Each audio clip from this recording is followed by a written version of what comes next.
नमस्कार। सच्ची मुठभेड़ की ओर से मैं सुदर्शन वशिष्ठ आपके सामने प्रस्तुत हूँ। आज एक गज़ल का संकलन मेरे पास है। इसके लिखने वाले हैं सतीश रत्न। सतीश रत्न जी हिमाचल प्रदेश के पुलिस विभाग में एक लंबे समय तक कार्यरत रहे और विभाग में रहते हुए इन्होंने गज़ल जैसी विधा पर अपना हाथ आजमाया। संभवतः इनका ये दूसरा गज़ल संग्रह है जिसका नाम है रात को रात कहो। जैसा कि आप जानते हैं, गज़ल और नाटक दो ऐसी विधाएं हैं साहित्य में जो श्रोताओं से सीधा संवाद स्थापित करती हैं। जैसे हम नाटक देखते हैं उसी तरह गज़ल कहने वाले भी नाटकीय ढंग से अपनी गज़ल प्रस्तुत करते हैं जिससे समस्त श्रोता बंधे हुए रहते हैं। एक गज़ल का गुण और भी है कि आप गज़ल को गुनगुना सकते हैं। बहुत सी गज़लें आज गाई जा रही हैं और बहुत से गज़ल के टुकड़े लोग गुनगुनाते हैं। ऐसा कविता में देखने को नहीं मिलता।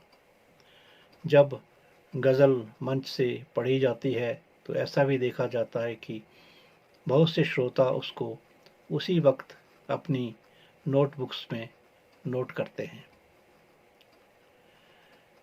गज़ल की पुरानी परंपरा पर अधिक न जाते हुए कि किस तरह अमीर खुसरो से ये आरंभ हुई, आज की हिंदी गज़ल पर थोड़ी बात करना चाहूँगा।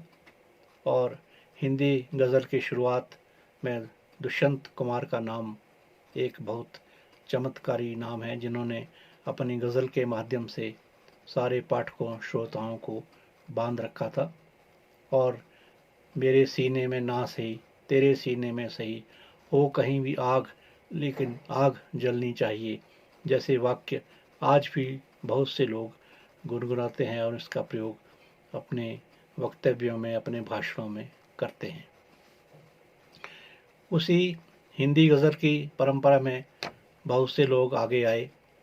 अदब गोंडवी से लेकर कुंवर बेचैन, दरवेश भारती, अशोक अंजुम, चंद्र त्रिखा, ज्ञान प्रकाश विवेक, माधव कौशिक, इधर द्विजेंद्र द्विज, पवनिंदर पवन, प्रेम भारद्वाज आदि बहुत से लोगों ने गज़ल का प्रयोग हिंदी के माध्यम से किया।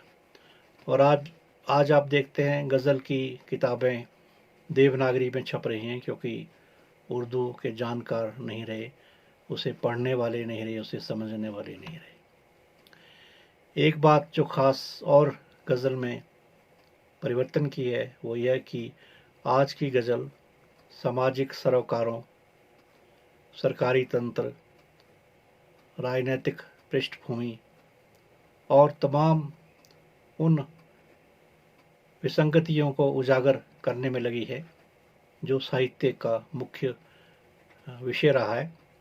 और इसी माध्यम से गज़ल कहने वाले तमाम समस्याओं को हमारे सामने उठा रहे हैं और उसको गज़ल में एक रूप दे रहे हैं।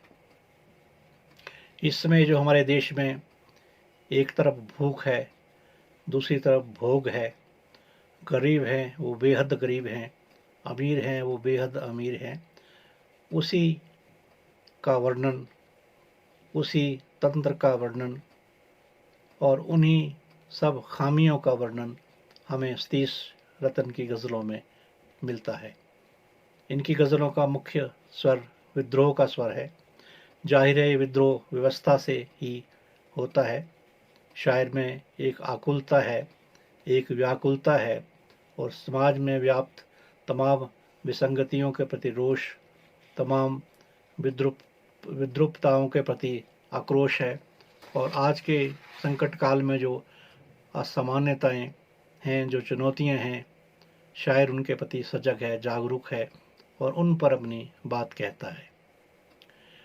आज सच को सच कहने की हिम्मत बहुत कम लोगों में रह गई है और उसका जज्बा हमें उनकी इन पंक्तियों में मिलता है। हम जो देखेंगे, बात कहेंगे, गुलशन के हालात कहेंगे, जो करना है अब वो कर लें, हम रात को रात करेंगे। इस तरह एक आह्वान देता है शायर कि किस तरह हमें निडर होकर सच को सच कहना है और झूठ को झूठ बताना है। ऐसे एक लाइन है उनकी, अपने ही साए से जो डरा है, ना वो जिंदा है ना वो मरा है। एक जो डर, एक जो आतंक लोगों के मन में बैठा है, उसे दूर करने का भी जज्बा शायर ने पाठकों में भरने का प्रयास किया है।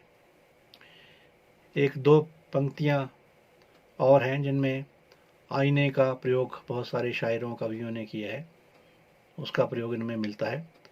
खुले हों कपाट तो बने रहते हैं राब्ते, खुले हों कपाट तो बने रहते हैं राब्ते, दरवाज़ों का बंद रहना ख़तरनाक है, ये कम अज़ कम टोकता तो रहता है, घर में न होना आईना ख़तरनाक है। इसी तरह एक और साहस और चुनौतियों पर लाइन है, दरिया है तो फिर ठहरा सा क्यों है, रवानगी के इस पे पहरा सा क्यों है। दरिया है तो फिर ठहरा सा क्यों है, रवानगी पे इसकी पहरा सा क्यों है। आज की जो सियासत है उसका प्रभाव शायर में बहुत देखने को मिलता है। दो तीन पंक्तियां देखिए सियासत पर। चुनाव का तमाशा तो देख, जीते हैं वो जो हारे हुए हैं। दो लाइनें और, सियासत एक धंधा हुआ है, हर चेहरा नंगा हुआ है, चलिए आंख मूंद लें, शहर में दंगा हुआ है। इस तरह की बहुत सी चीज़ें शायर के मन में हैं जो उन्होंने बेखटके बड़ी बेबाकी से और बड़ी जिंदा दिली से पेश की हैं। सियासत पर ही दो लाइनें और, वतन की आबरू नीलामी पर धरी देखो, कितनी ज़मीर है सियासत की गिरी देखो। सियासत में अय्यार हैं इस ओर भी और उस ओर भी। कवि के पास एक दूरदृष्टि है और चीज़ों को बड़ी बारीकी से देखने में सक्षम है और बड़ी साफ गोई से कहने की हिम्मत भी रखते हैं। ये पंक्तियां देखिए, जो देखी वो बात लिखेंगे, हम अपने जज्बात लिखेंगे, शब्द जाल में बहुत लिख लिया, हम बिल्कुल साफ लिखेंगे, हुस्नो इश्क से भरी है शायरी, हम मुफलिस की बात लिखेंगे।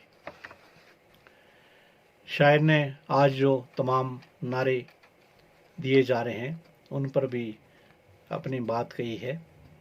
बेटी बचाओ ये नारा है, बेटी बचाओ ये नारा है, मगर किससे हर कुर्सी पे बैठे वो घात में।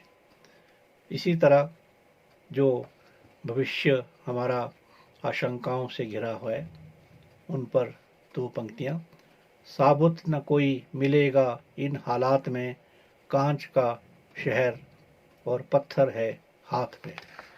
इस तरह शायर ने बहुत हिम्मत से, बड़ी बेबाकी से, बड़ी साफगोई से अपनी बात कहने की कोशिश की है और इस बात को कहने में भी सफल भी हुए हैं। और ये गज़ल संग्रह जो हमारे पास आया है देवनागरी लिपि में, ये लोगों को आकर्षित करता है और बहुत से लोग इन गज़लों को भी पहले की तरह गुनगुनाएंगे और देर तक याद रखेंगे। धन्यवाद।